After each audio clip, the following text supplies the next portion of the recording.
Magandang umaga po mga kapatid. Good morning. Morning, sa mapagpalang araw ng Panginoon sa ating lahat. And also, Happy Father's Day po sa mga tatay ng ating iglesia. So for now, meron pa lang tayong tatlo. Brother Abraham and Brother Mar and Brother Eric. Happy Father's Day, biro lang. So Happy Father's Day po sa inyo. And ngayong umaga, tayo po dadako sa ating pong Sunday School. But before tayo mag-aral, tayo po muna ay saglit po na manalangin. Let's pray. O aming dakilang Diyos, aming mabuting Ama, we truly thank you, Lord, for being gracious, merciful, and loving Father sa amin. Despite our wickedness, despite our sins, Lord, you remain faithful, you remain gracious sa amin. And Lord, nawa po, gaya nga ng aming naging devotion, ito yung patuloy na maging batayan, mag-udyok sa amin to worship you, not just for the sake, and hindi lang pagsamba na nakasanayan, kundi pagsamba na may pong kagalakan. Because Lord, you are worthy to receive glory, power, and honor. Kaya naman kami na mga tinubos mo sa pamamagitan ng Panginoong Jesucristo ay hamunin mo patuloy na magpuri, sumamba sa iyo ng may kaayusan, ng may kababaan at ng may kagalakan sa aming mga puso. And Lord, as we continue to study yung aming pong napakahalagang topic na aming dapat matutunan at dapat namin bigyan ng panahon. Help us, Lord. May the Holy Spirit be with us to understand yung mga dapat naming malaman sa katuruan ng pagpapastor, and hindi kami madaya ng aming mga emosyon at ng mga bagay sa paligid namin, kundi dalhin kami nito sa kung ano yung sinasabi ng Scripture. At bilang mga anak mo ay mag-submit kami sa iyong kalooban at masumpungan kami na lumalakad ng naayon sa iyong mga salita. Lord, help me sa pagtuturo, and patuloy na makita yung katapatan sa inyong salita bilang inyong lingkod. And patuloy nyo kaming samahan, pangunahan ng bawat isa. And wala kaming ibang hangad, Panginoon, kung hindi maitama ang mga dapat na itama at ang iglesia ay lumago sangayon sa iyong kalooban. Samahan niyo kami at maluwalhati po ang iyong banal at dakilang pangalan. We entrust to you all these things, Lord, sa pangalan lamang ng aming Panginoong Jesucristo. Amen. Muli, magandang umaga po sa ating lahat. So, welcome sa ating Sunday School. So, kung nasa GC kayo, marahil nabasan ninyo yung aking chat na sa umagang ito, for this Sunday, hindi muna natin itutuloy yung ating pag-aaral sa 9 Marks of a Healthy Church Member dahil alam natin na sa darating na June 30, this will be a confirmation day para sa inyong lingkod. So, para sa akin, and gaya ng ating napagkasunduan before dumating yung Sunday na yon, we should be so we must review muna yung ating mga napag-aralan before. So from the word review, so some of you ay nalaman na ito. So marahil talagang literal na review na lamang ito sa inyo. But I encourage you, if you have any questions mamaya, please raise it para mas magkaroon tayo ng discussions about sa ating pong pag-aaralan. And if you do not understand what pastoral office is, please be attentive and please magbigay po tayo ng panahon para sa pag-uusapan natin sa umagang ito. So, ating titingnan ngayon yung tinatawag nating tamang pagkakaintindi sa pagpamumuno or biblical understanding of leadership. Specifically, biblical understanding of pastoral office. So, bago yon, gusto ko munang magbigay ng kudos sa mga aking ginamit na mga references. So, unang-una dyan is yung libro ni Alexander Strauch na Biblical Eldership.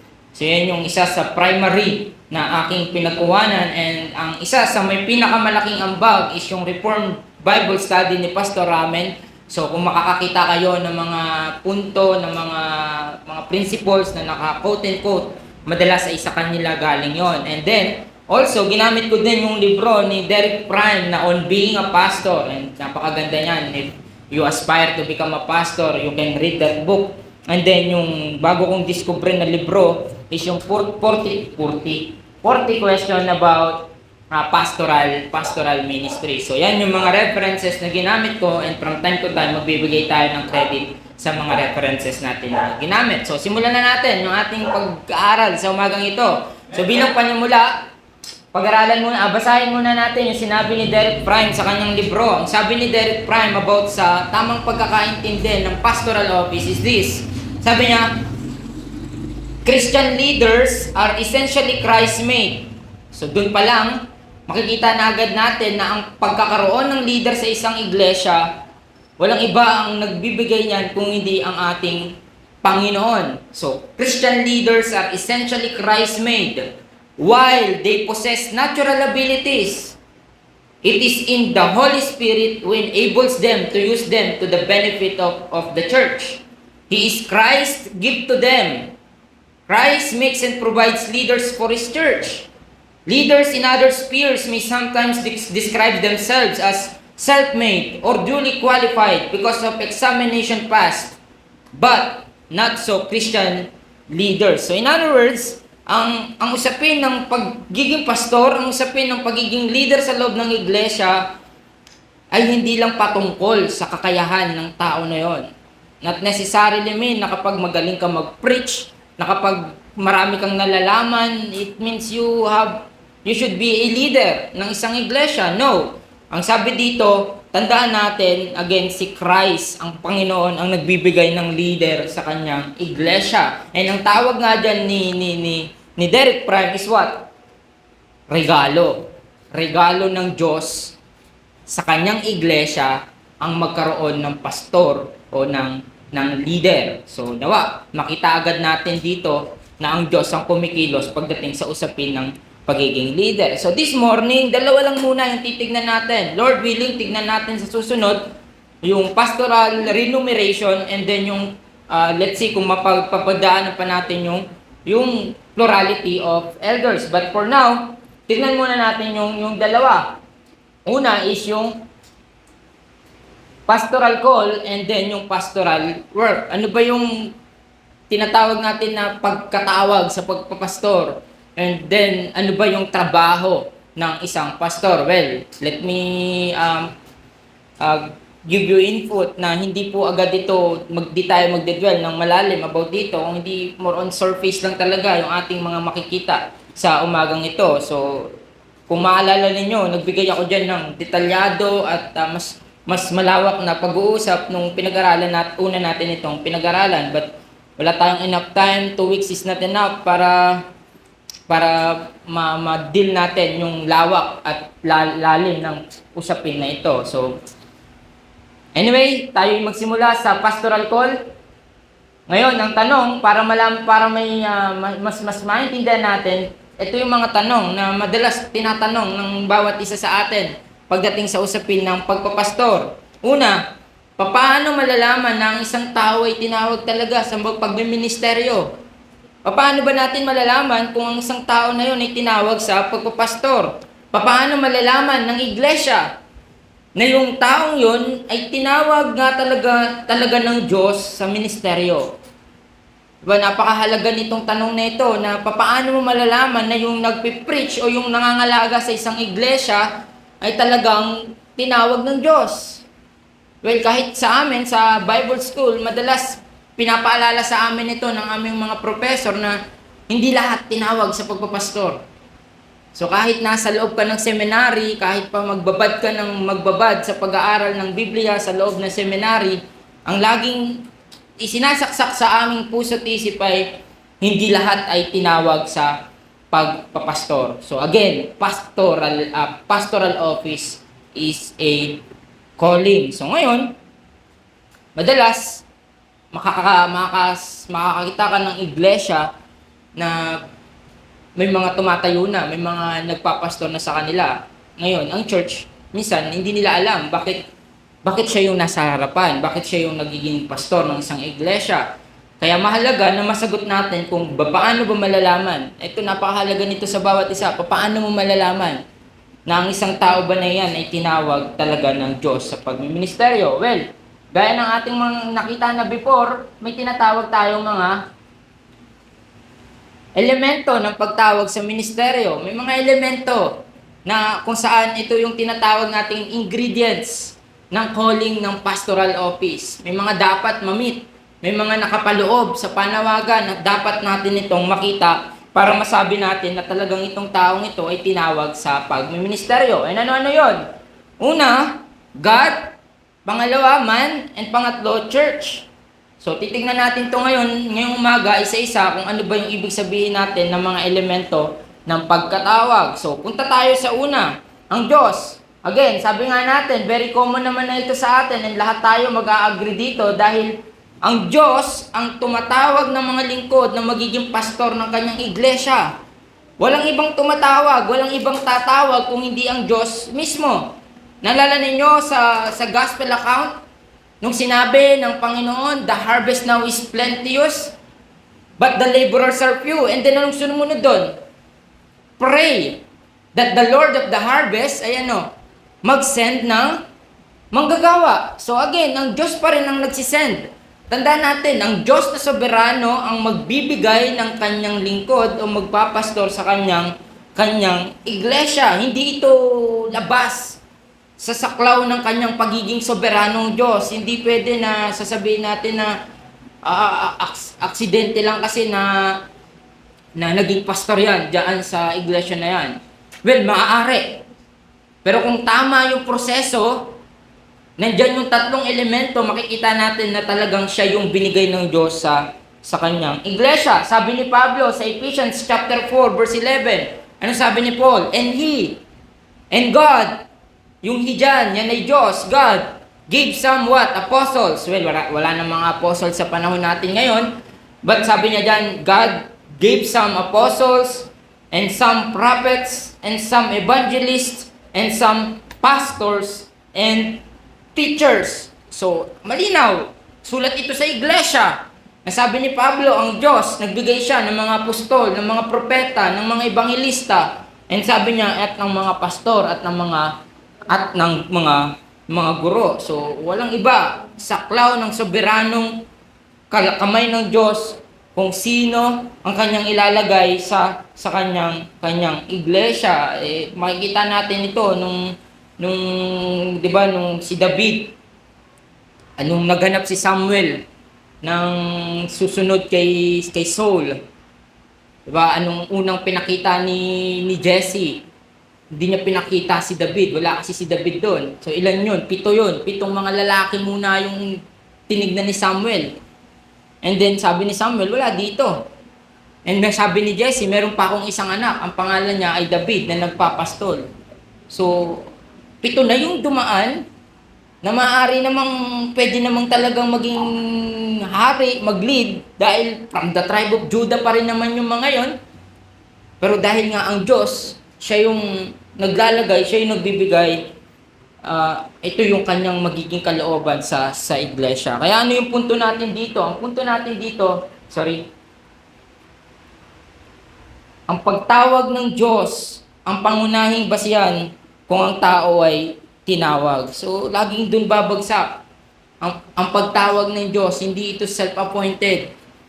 Na hindi pwede na sasabihin mo na tinatawag ka ng Diyos kung hindi naman talaga. So, itong bagay na ito ay hindi natin ito madadaya. Talagang kung ano yung kalooban ng Diyos, inevitable yun sa kanyang iglesia. Now, yun yung unang sangkap, yun yung unang elemento. Punta tayo ngayon sa pangalawang elemento, which is ang tao. And pagdating naman sa tao, dun sa man, na tinitignan, na maaaring maging pastor, well, may tinatawag tayong dalawa, internal call at yung tinatawag na external call. So, hindi pwede na hindi mamimit ito.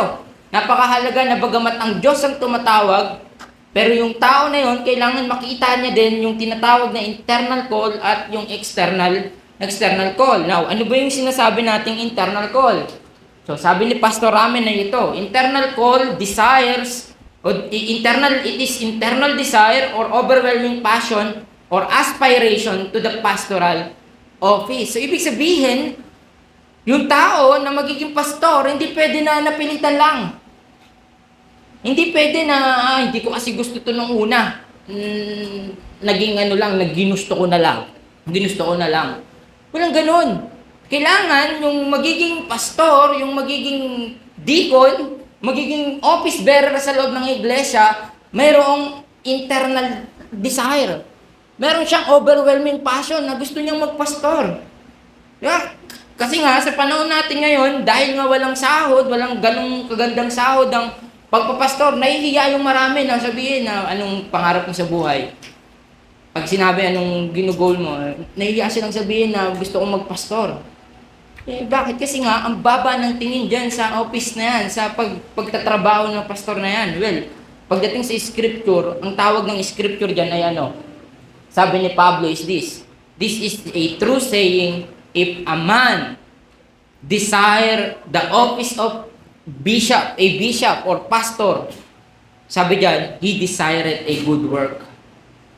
Isipin nyo, scripture na yung nag-label, scripture na yung nagsabi na ang desire sa pagpapastor, that is a good work.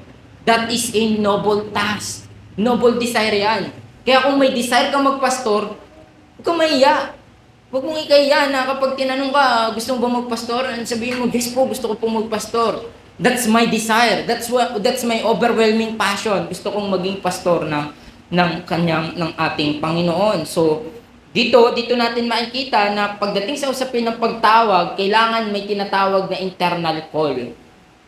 So, ikaw na magpapastor, dapat talaga, alam mo, sa loob-loob mo, merong passion, merong burning desire na gustong-gusto mong magpastor. Huwag kang papasok sa ministry. Yan ang laging sinasabi sa amin. Huwag kang papasok sa ministry kapag napilitan ka lang. Eh, syempre, gagawin mo yan ng hindi bukal sa puso mo. Mamaaring puro murmurin pa yung lalabas sa bibig mo kapag pumasok ka dyan ng hindi mo yan mahal. So, sa anong lesson na makikita natin dito? Anong punto? Ang punto nito is this. A truly called man possesses a genuine and irresistible yearning and holy drive to be in the ministry. Meron siyang hindi mapipigilang desire na gusto niya talagang magpastor. Na kung saan yun yung kanyang gustong maging trabaho, yun yung kanyang gustong maging paglilingkod sa kingdom ng Panginoon. So anong lesson na makikita natin dito? Sabi diyan, a holy desire for the pastoral office is not desiring for power and prestige, but desiring a noble task. So, yan yung pinakamagandang maging attitude mo naman kung ikaw ay nag-a-aspire maging pastor. Huwag mong i-desire na magpastor just for office. Just for power. Na kapag naging pastor ka, kaya-kaya mo nang manipulahin ng iglesia. Na parang pag naging pastor ka, nasa iyo lahat ng authority na ikaw yung, kulang na lang, gusto mo ikaw yung sambahin ng iglesia. Well, alam nyo, rampant ito, lalo sa mga Bible bab. Alam nyo, madalas na ginagamit nila yung office. Kapag dating sa usapin sa loob ng iglesia, di ba, pag kinorek mo yung pastor, anong madalas na ibabato sa'yo nun? Kahit naman yung binibigay mo is tama, yung sinasabi mo ay tama, anong sasabihin sa'yo nun? Kapag nilamon ng kapangyarihan ng office ang pastor na ito, anong sasabihin niya? Ang sasabihin niya, ako ang pastor dito, ako ang masusunod. Ganyan yung mga pananalita ng tao na nilamon ng kapangyarihan. Na kahit na tama yung concern mo bilang miyembro, ang laging ibabato sa'yo, ako ang pastor dito, ako ang masusunod, then gagamitin pa nila yung sinabi ni David kay Saul na touch not the anointed. Ang bihira, napakamakapangyarihan yung salita na yan. Kapag ginamit na yan ng mga pastor, talagang matatakot na yung mga miyembro na, alam mo yun, kaya marami natatakot na i-correct yung pastor nila. Kasi nga, ang sinasabi lagi ng pastor, touch not the anointed. Huwag mong galawin yung inanoint ng Panginoon. Well, actually, yung mga gumagamit nun, hindi nila talaga naiintindihan yung konteksto ng verse na yun. Eh, hindi naman siya hari. Hari ba yung pastor?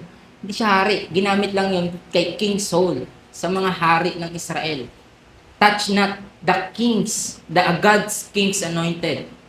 Hindi pwede na gamitin mo yan bilang pastor. You are using that verse out of context.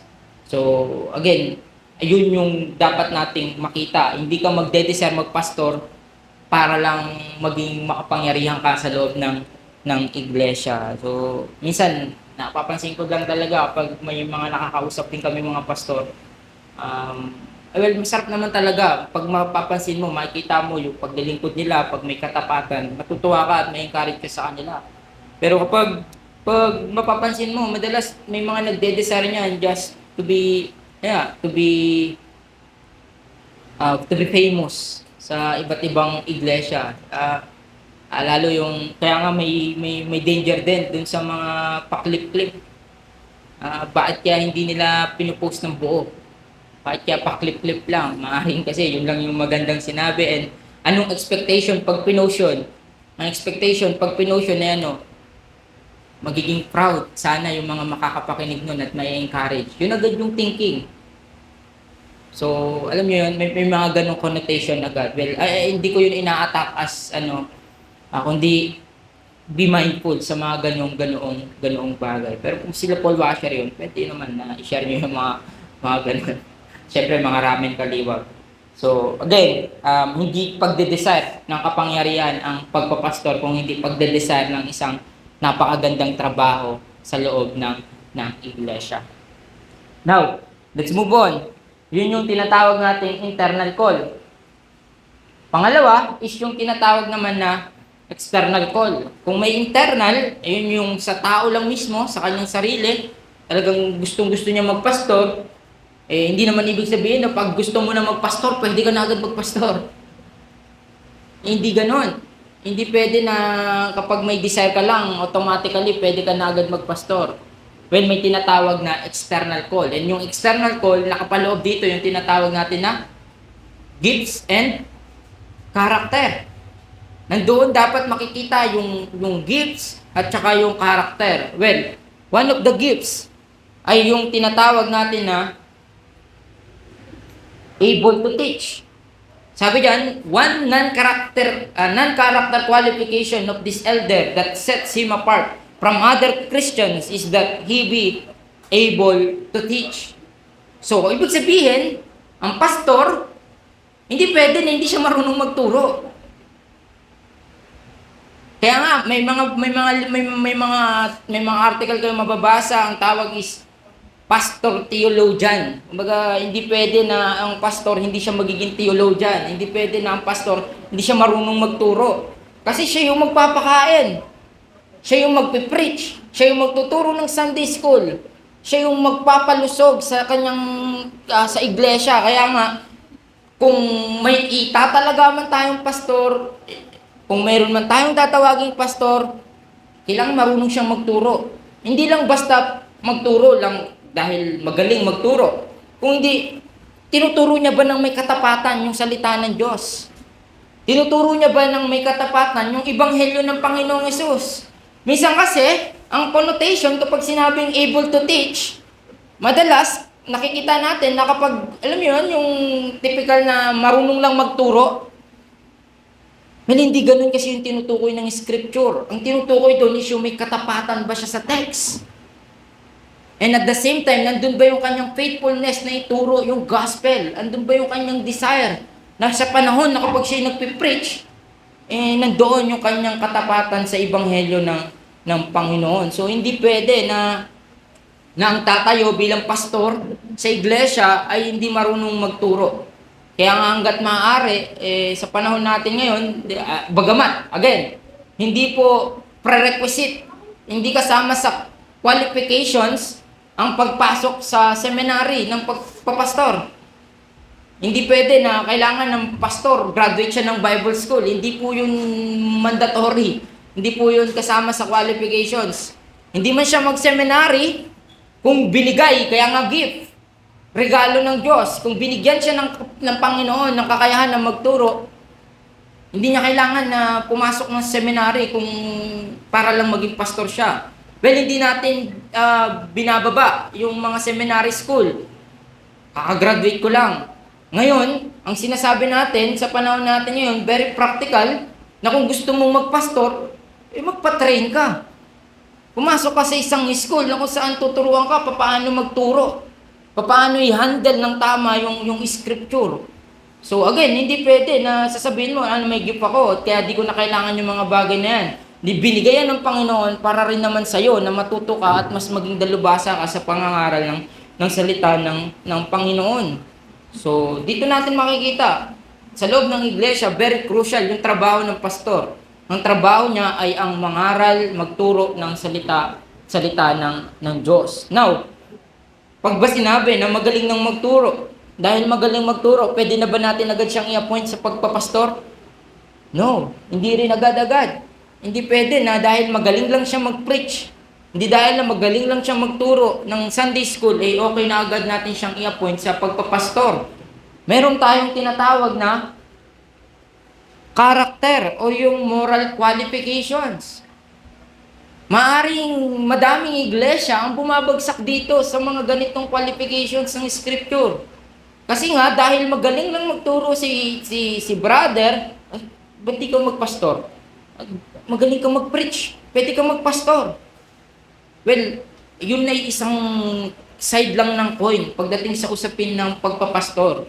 Maaring maganda na magaling siyang magturo, pero kailangan makita yung tinatawag nating moral qualifications. Nandun dapat yung character, hindi lang sa galing at husay niya magturo. Sabi ng 1 Timothy 3 verse 2, sabi diyan, Paul emphasizes absolute necessity of these characteristic.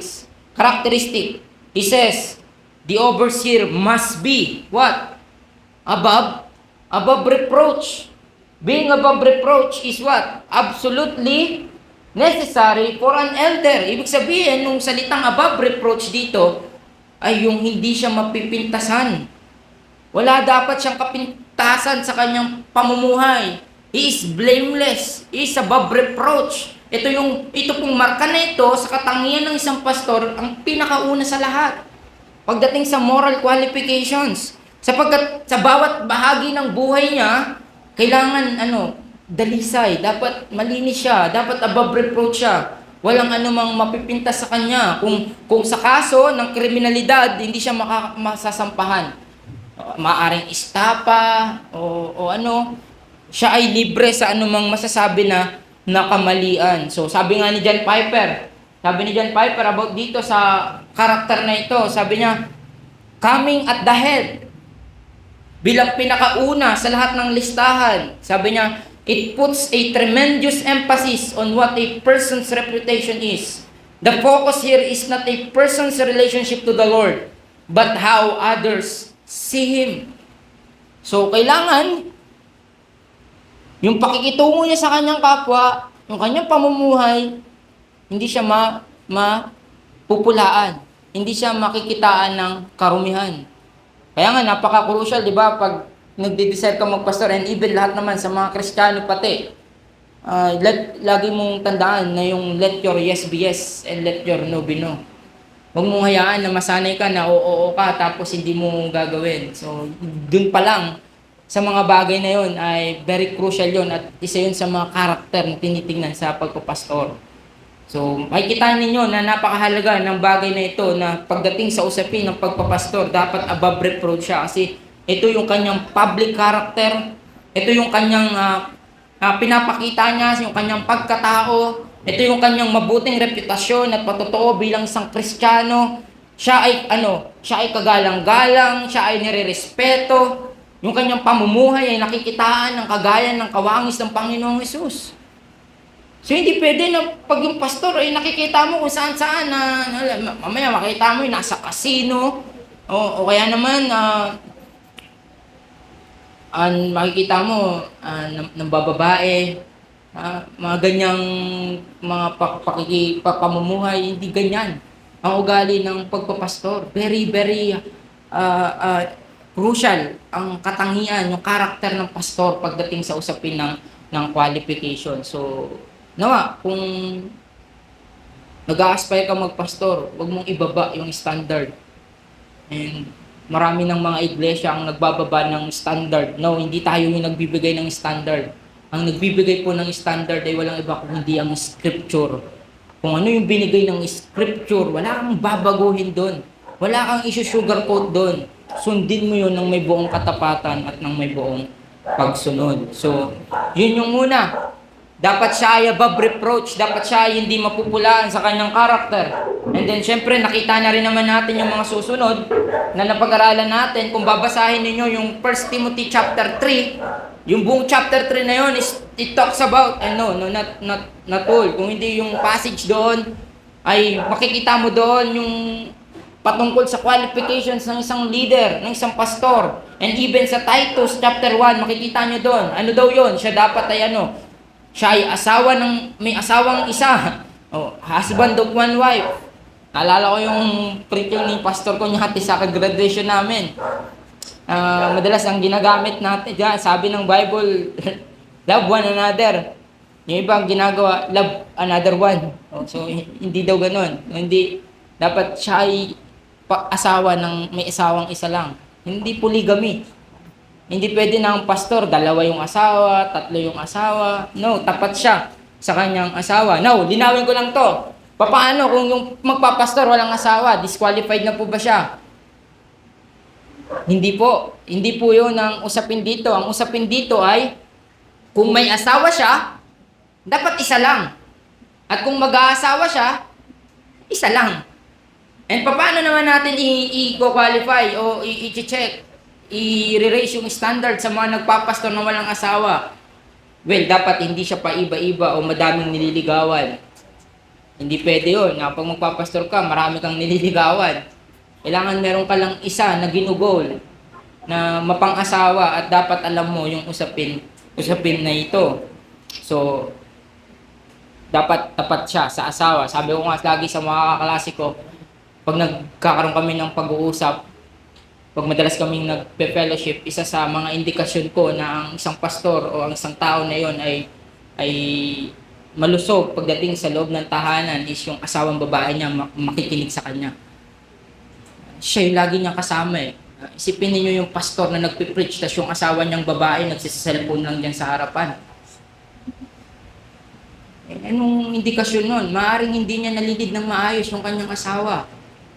Well, paano mo ililid yung napakalaking iglesia kung yung asawa mo nga hindi mo maliit? Very practical maging sa pagpapastor. So, ako nang lumalim pa doon, marami pang usapin. So, he must be a husband of one wife.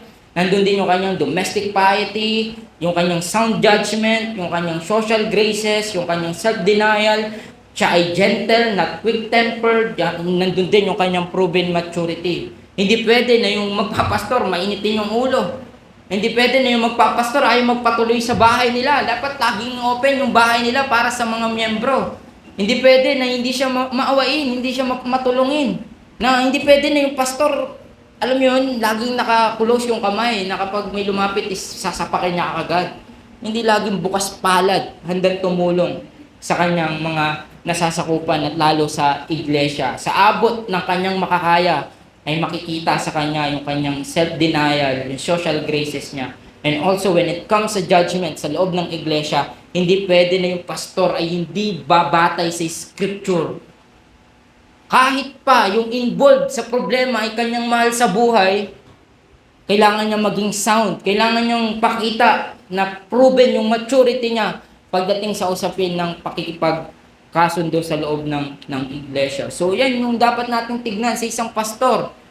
Now, hindi tayo naghahanap ng perfecto. Walang makaka-perfect niyan. Maaaring may mga flaws, pero be gracious pa rin. Maaaring sa ilang mga sides ay mahina siya doon, pero yan mga bagay na yan ay patuloy naman kasi part din naman yan ng sanctification, and hindi lang ito para sa mga pastor kung hindi maging sa bawat isang mananampalataya. So, sabi dito, one reason for the confusion and failures in churches today falls on men who are in leadership positions yet fail to secure the double aspect of ministerial calling. So may tinatawag na internal and external call. So madaming mga tumatayo sa pastoral office, pumapasok sa pastoral office, hindi namimit yung dalawang bagay na yon. And yan yung isa sa mga napakaraming dahilan Para ang maraming mga churches ngayon ay magpe-fail at nagpo-fall sa napakaraming problema dahil yung kanilang leader ay hindi na-meet yung qualifications na binigay ng scripture. Sabi ni Jason Helopoulos, sabi niya, a legitimate call manifests itself both internally and externally. It is not enough to have a sense that one is called if no one else confirms it. Neither is it sufficient that a group of individuals or even a church believes a man has the gifts if he senses no call of God on his own life. So again, napakahalaga niya na bagamat nararamdaman mo, tinatawag ka ng Panginoon, kung yun lang yung batayan mo, hindi yun sapat. Kailangan makita ng iglesia, kailangan makita ng mga tao sa paligid mo na ikaw nga talaga ay dapat sa pastoral office. And that is the third element na dapat natin matandaan. Ang iglesia ay may parte sa pagtawag sa pastor. So hindi pwede na ang iglesia ay oo na lang ng oo sa pagtatalaga sa pastoral office. Tandaan natin, walang ibang pwedeng mag-validate, pwedeng ibang mag-confirm sa isang tao na nagkiklaim na siya ay tinawag sa pagpapastor kung hindi ang iglesia.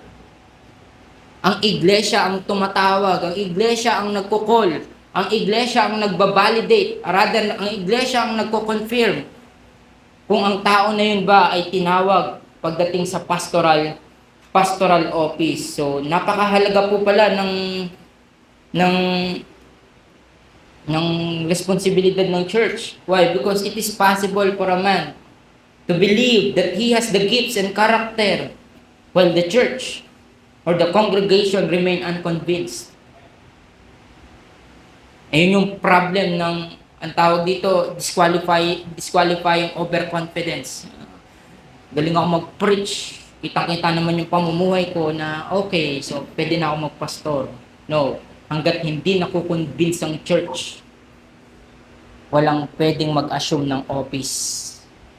Yan yung dapat nating tandaan. Kahit anong pagkatawag, kung ang iglesia hindi pa niya nire-recognize, hindi pa niya nakikita talaga na meron ka ng mga kinakailangan ng mga qualifications para sa pagpapastor, ang iglesia po ang magsasabi. This is the prerogative, sole prerogative of the church.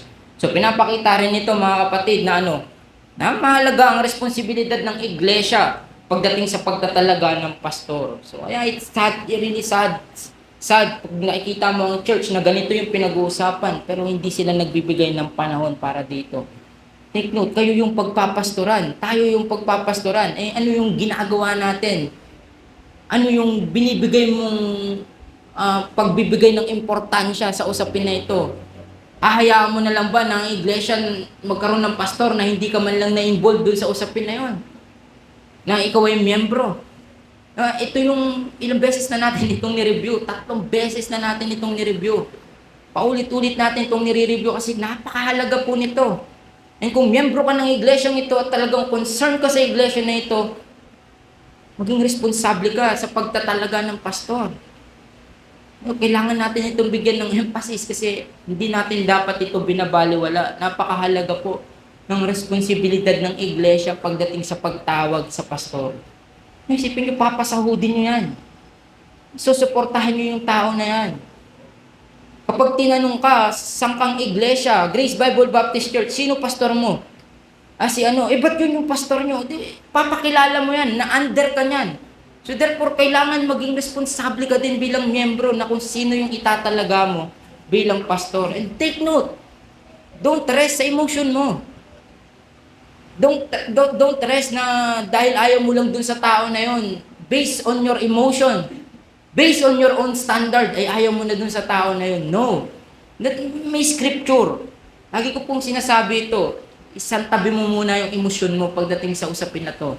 Tignan mo muna kung yung tao na yun ba ay namimit niya yung qualification ng pagpapastor. So anong punto dito? Ang punto po dito mga kapatid, it is the church led by its elders, kung may mga pastor na, who assesses, appreciates, validates, confirms, and recognizes if a man has qualifying gifts and character. So ang church ang mag-confirm kung yung tao na yun is able to teach ba siya, Yung tao na yun is above reproach ba siya? At nasa kanya ba yung mga qualifications ng isang pastor? Walang ibang magko-confirm siyan kung hindi ang iglesia. Hindi pwede na sasabihin ng tao na yun, ako above reproach kasi ako. Ako magaling ako mag-preach. Hindi ikaw ang magsasabi kung mature ka. Ang magsasabi nun ay kung yung nasasakupan, yung iglesia na yung tinuturuan. So, pakinggan natin. Si Alexander Strout, tsaka ng libro, sabi niya, the most common mistake made by churches that are eager to implement eldership is to appoint biblically unqualified men. Because there is always a need for more shepherds. It is tempting to allow unqualified, unprepared men to assure leadership in the church. This is, however, a time-proven formula for failure. A biblical eldership requires biblically qualified elders. So, madaming mga churches ang nagiging problematic. Why? Because yung kanilang tinatalagang pastor ay hindi qualified. Hindi qualified. Sabi dyan ni Strauch, this is, however, a time-proven formula for failure. Anong practice ng maraming mga Bible buff sa panahon natin? Alam nyo, makikita natin maraming mga Bible buff, alam nyo, parang hierarchy yung dating ng pagkakaroon ng office sa loob ng iglesia. Dahil anak, automatically, dapat magpapastor yan. Anak ng pastor kailangan magpapastor siya. So madalas ganyan, hindi naman qualified, hindi niya naman na-meet yung qualifications. Nagpapastor siya. No, dapat ma-meet muna ng tao na yon yung qualifications na binigay ng scripture bago siya magpastor. So again, napakahalaga na dapat makita ng iglesia yung mga bagay na yon, yung tatlong elemento. Ang Diyos ang tumatawag, ang Diyos ang nagbibigay, but pagdating sa tao, may tinatawag tayong internal at external call na dapat din naman na i-confirm ng iglesia. So kung wala yung tatlong elemento na yon, mga kapatid, ang tawag doon ni Pastor Ramen is illegitimate calling of pastoral office. Hindi siya legitimate na tinawag sa pagpapastor. Now, ngayon, kung tinawag sa pagpapastor ang isang tao, tinawag siya, doon tayo pupunta ngayon sa pangalawa, yung tinatawag nating pastoral work. Again, tandaan natin, without pastoral calling, there's no pastoral work.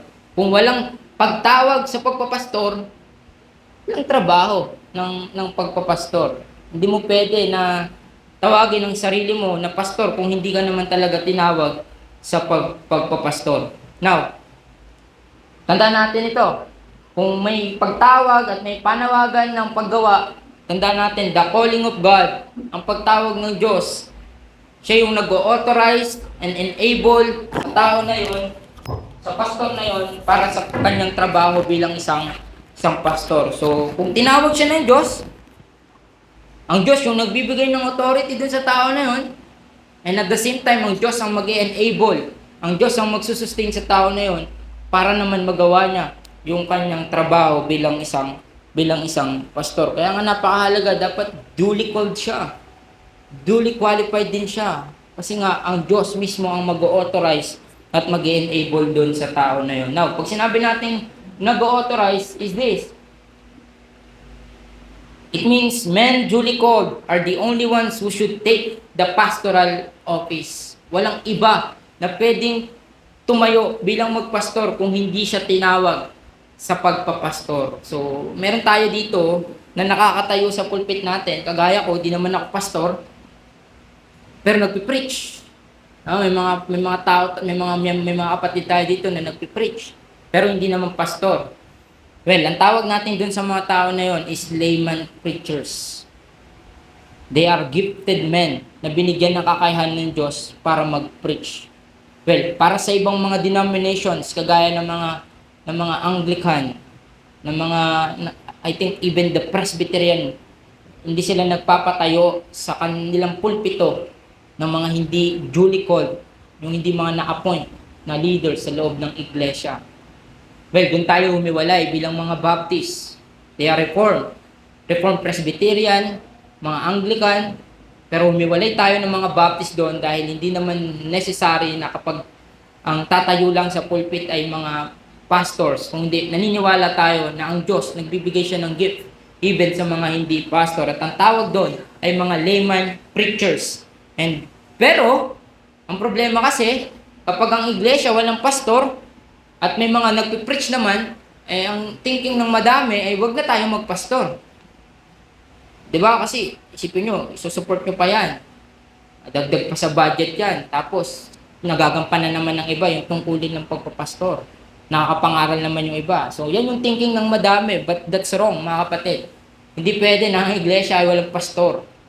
Tayo ay parang mga tupa na walang pastol kapag ganun ang ating mga thinking. So, magpasalamat tayo kung may mga kagaya tayo ng mga kapatid natin dito na nagpipreach, naglalaan ng panahon para mag-preach, and we acknowledge yung kanilang kakayahan na mag-preach. Pero tandaan natin that the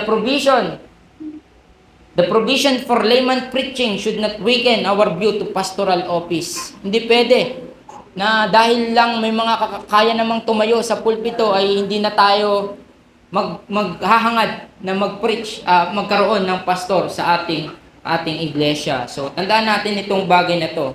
So, beware, to occupy the office without being duly called is usurpation to Christ's authority. So, kapag nagpapastor ka, kahit naman hindi ka duly called, alam mo, usurpate mo yung authority ni Christ bilang siya yung tumatawag at nagbigay ng qualifications, standards sa loob ng iglesia. Now, let's move on. Sabi natin, ang Diyos ang nag-authorize, and then also, siya rin naman yung nag-enable. Ito yung napakaganda kapag nag-a-aspire ka magpastor. Ito yung magiging parang dwelling place mo, yung hiding place mo. Ito yung magiging comfort mo, yung rock na kung saan pwede kang tumindig. Ang sabi diyan, the calling of God rightly assumes that God has promised to be with the pastor in the disposition of his duties. Bagamat very stressful, very hard, and nakaka-burnout, nakakapagod magpastor, problematic ang pastoral office, mga kapatid.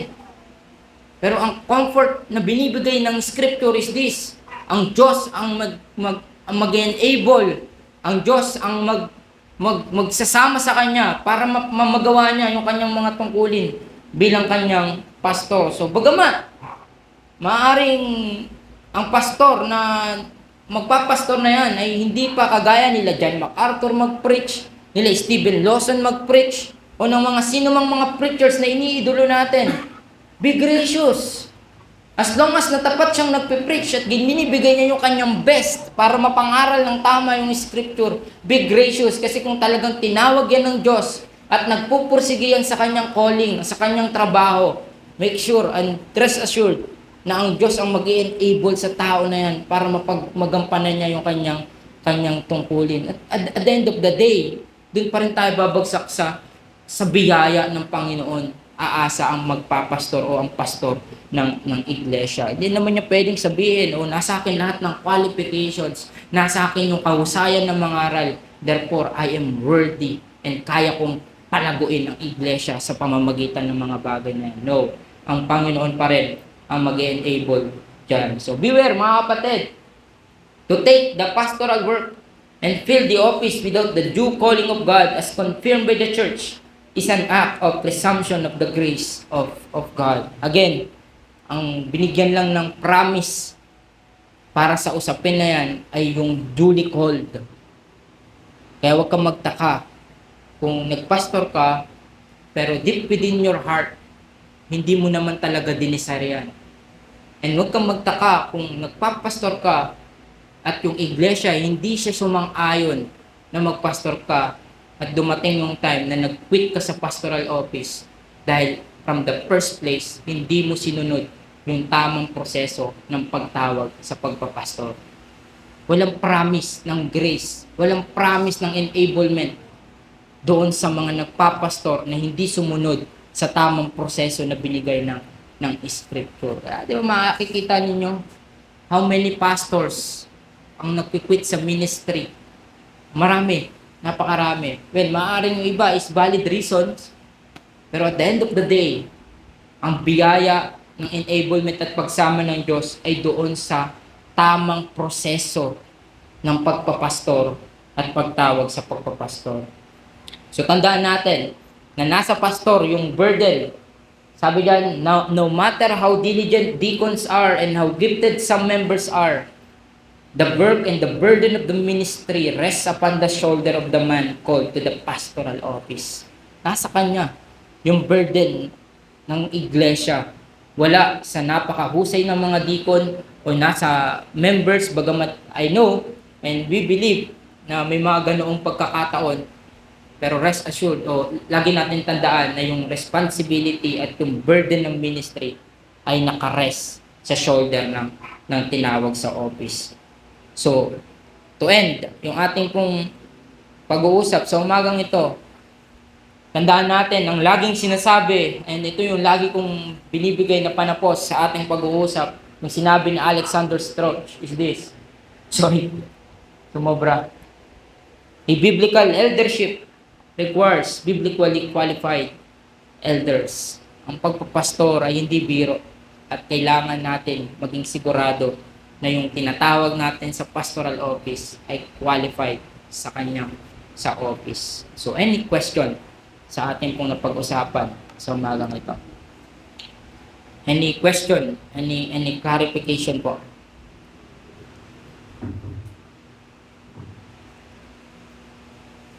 Yes, sige po.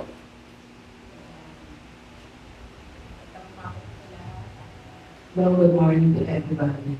Maraming po salamat sa ating pinag-aaralan ngayon about pastoral work. Brother John, maraming salamat sa iyong pagpapagaan sa bawat mensahe, sa bawat pag-aakal na bibigay mo na ito yung topic natin at kailangan naman talaga natin magkaroon ng pastor bilang church. Ang aking katanungan, alam po natin na ating Diyos ay napakasoberano at siya po yung naglalagay sa puso ng magpapastor o isang pastor ng love kung paano. Kasi sa totoo lang, napakibigat na responsibilidad ang pagiging pastor kung ito din talagang pag-aaralan natin at paulit-ulit na pinag-aaralan kasi nga wala pa akong pastor. Pero para po sa akin talagang ang pagpapastor ay nagagaling po mula sa puso ng Diyos at ibinibigay po ito sa isang tao na talagang may gifted at talagang tinawag bilang isang pastor. Kasi nga, makikita mo pag hindi talaga sa tinawag, makikita mo sa pag-uugali niya, sa pagsasalita niya, kung paano siya mag-preach. May time na mahirap talaga ang pastor, kahit hindi ako pastor. Mahirap talaga kasi dahil na may pamilya siya, andun yung yung tao na paglalabanan, andun yung time na, ano ba to, magpapastor ba ako o magtatrabaho na lang para sa pamilya ko. Ganun yun eh. Maraming time na talagang pag-iisip mo mabuti, sadya bang tutuloy ko ito o hindi na. Maraming pag-iisip bago dumating sa punto na yun. So talagang kailangan natin ng panalangin bilang sa church kasi talagang sadyang sa mga qualification na binibigay mo talagang ano ba ito, takabigat. Pero sabi nga natin na ang Diyos natin ay napakasoberano. Siya po yung magbibigay sa puso ng taong ilalagay sa rin na sa pagpapastor na yan. At ipag-pray po natin, Pastor, si Brother John, to be pastor sa office na yun. Talagang bigyan siya ng puso na mapagmahal sa miyembro, na talagang gumagawa na talagang sinusurrender yung kanyang puso at isipan sa gawain ng Panginoon. Yes, thank you po, Sister Leonor. Salamat po sa inyo pong mga sinabi. Any question po?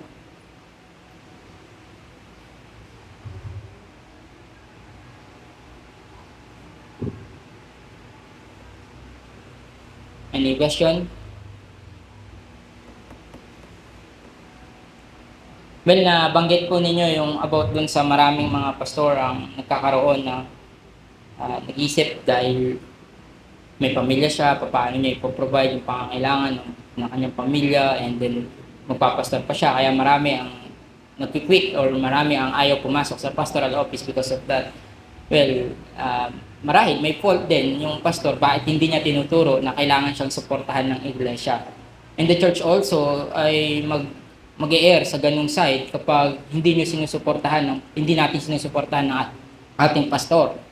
Responsibilidad ng iglesia na suportahan ng kanilang pastor sa abot ng kanilang makakaya sa lahat ng aspeto na kung saan ay maaring makatulong sa pastor nila. Dahil at the end of the day, yan ay kanyang trabaho at bilang nagtatrabaho, responsibilidad ng iglesia na suportahan ng kanilang pastor. So, problema ito, lalo sa maraming mga churches na hinahayaan nila na ang kanilang pastor, ang kanilang huling nilalaanan ng budget, yung kanilang pastor, yung pinakahuli nilang binibigyan ng, alam mo yun, kanilang binibigyan ng effort.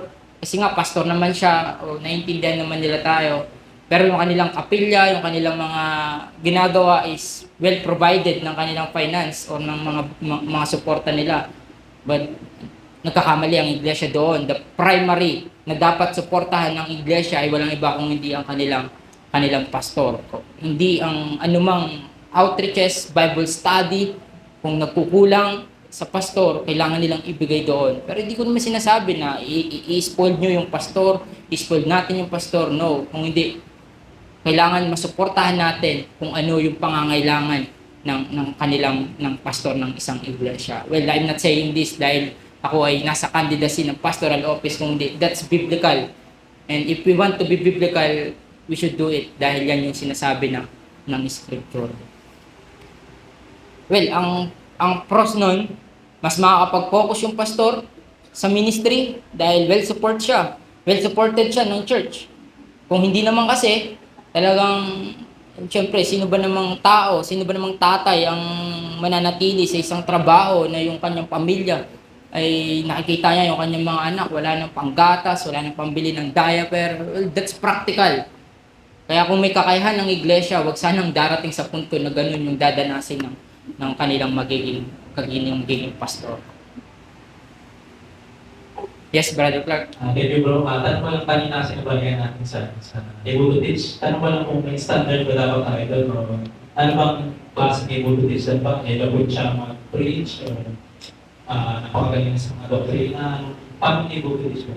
Well, able to teach means faithfully handling the word of truth, dividing the word of truth. Yan naman yung sabi ni Pablo kay Timoteo, rightly dividing the word of truth or preaching the word of truth. So, ibig sabihin, it doesn't mean kung ikaw ay hindi ganoon kagaling kagaya ni Stephen Lawson, kagaya nila John MacArthur o nila Paul Washer, as long as you have integrity and you are preaching the word with faithful preaching of the word, at hindi mo yun ninahayaan na tatayo ka sa pulpito na kung ano-ano lang yung sasabihin mo at hindi mo pinapaliwanag ng maayos yung text, that's not able to teach. So we can discern that by just hearing that person na nangangaral ng salita ng Diyos. So hindi naman ibig sabihin nun na talagang magaling ka na agad sa lahat ng doktrina, basta kapag tumayo ka dito, napaliwanag mo ng maayos ang text at nakita yun ng congregation. And inad lang, I think nakuha ko ito kay Pastor Ramon Macapagal. Sabi niya, isa din sa pwede nating basihan is kung faithful niyang pinapangaral yung gospel every time na nagpipreach siya ng gospel. Thank you, bro. Any question pa po? Baka po may mga tanong pa kayo. Wala na po tayong time. Next week po ay isang linggo na lang natin itong pag-aaralan. And that's another week is our confirmation day. So please, if you have any question, huwag po kayong mahiya.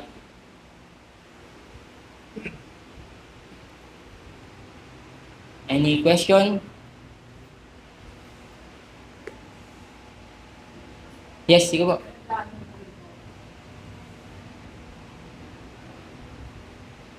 Karagdagan pa rin po. Kung sa able to teach, kasi may mga tao po na instead, kumbaga, pinagkalooban siya ng Diyos na sa pagsasalita, meron po kasing tao na Kristiyano na makita mo lang siya blessed ka na eh. Blessed talaga, gifted siya. So yung lalo po, kasama doon yung patotoo niya, yung magandang patotoo niya, may isang Kristiyano. Na talagang kapag makita mo pa lang siya, talagang puntaan ito, nakaka-bless, nakaka-bless siya, makita mo lang siya, talagang, alam mo na talagang, hindi pa siya nagsasalita, alam mo na, yung mga sasabihin niya tungkol sa Panginoon, ay papapalain ka. Si Brother Eric po ba yung dito kayo? At, Makita mo pa lang si Brother Eric, no? Oo, si Brother Vincent pala. Di ba nagpipreach, nagpapalakpak?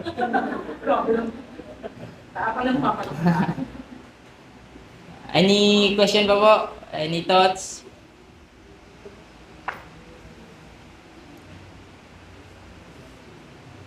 Meron pa po ba? Baka may nag-isip sa inyo kung pwede pang magpastor ang mga nahulog sa kasalanan like sexual immorality or gambling o ano man, istapa. Pwede pa bang magpastor yung mga yon? Hindi na po. Pwede sila maging membro na tumutulong sa paglago ng iglesia, but the pastoral office is a sacred office na kung saan nagbigay ng standard at qualification ng scripture. So sana huwag tayong mahulog din sa mga ibang churches na umuupo pa rin sa pagtuturo ng mga pastor na nahulog na sa kasalanan. Any question pa po? So ayok, malinaw na yung kahit pa paano na-refresh yung ating mga utak, ating mga puso pagdating sa usapin ng pastoral office. And I hope and pray na biblically founded na, grounded na yung ating mga pananaw pagdating dito at hindi na tayo driven ng ating traditions at ng ating mga emotions kung hindi ng scripture ang lagi nating batayan pagdating dito. So we thank the Lord dahil may ganito tayong klase ng discussions and also may panahon tayo para pag-usapan itong mga ganito ka-importanteng mga bagay. So if you are one of those who will vote this coming last Sunday of June, I encourage you please attend this Sunday school. Dahil hindi lang po ito para sa akin, kung hindi para rin po ito sa inyo na kasama sa iglesyang ito. And Lord willing, next week po tayo po ay magtutuloy sa ating pong pag-aaral o tawag dito review sa pastoral office, and ang titignan naman natin is yung pastoral remuneration o yung pastoral support, and kung lolobin ng Panginoon masingit natin yung tinatawag nating plurality of elders. So we thank the Lord sa inyo pong mga presence. Tayo po ay magtapos sa panalangin.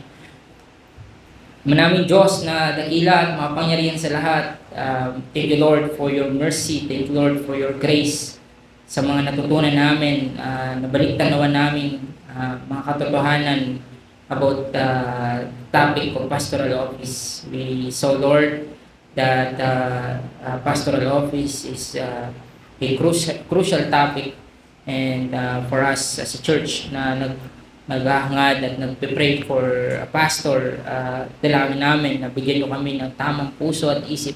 Patuloy namin na makita kung ano yung sinasabi ng scripture about dito at hindi kami mag-rest sa aming mga sariling standards at emotions at traditions, but rather kung ano yung sinasabi ng scripture. And Lord, bilang candidate for pastoral office, may you truly give me a heart na kung saan ay mako-confirm ang internal code, and the church give them the discernment about sa external code, Panginoon. But all in all, ikaw ang tumawag, ikaw ang magbigay. Sino man ang inyong ipagkaloob sa iglesyang ito, ang pangalan mo ang masunod, ang kalooban mo ang masunod at ang pangalan mo ang maitanghal. And bilang isang iglesia, hamunin nyo kami patuloy na hindi maging pabaya sa aming pag-aaral sa iyong mga salita, kundi patuloy nyo kaming hamunin na mas maging malusog pa ng miyembro, malusog pang iglesia, at hindi kami maging kagaya ng mga maging mananampalataya, maging Kristiyano sa pangalan lang, kung hindi tunay na hangadin namin kung ano ang ininanais mo na maging ang aming mga sarili, Panginoon. And that is to be like Christ and to have a character like Christ. And nawa, wala kaming ibang hangad kung hindi ang malugod ka, at nawa ikaw lamang po ang naging sentro ng aming pag-uusap. Maraming pong salamat. Kayo lamang po ang mabigyan ng papuri at pagsamba. Lahat ng ito ay aking dalangin sa pangalan namin Panginoong Hesus. Amen.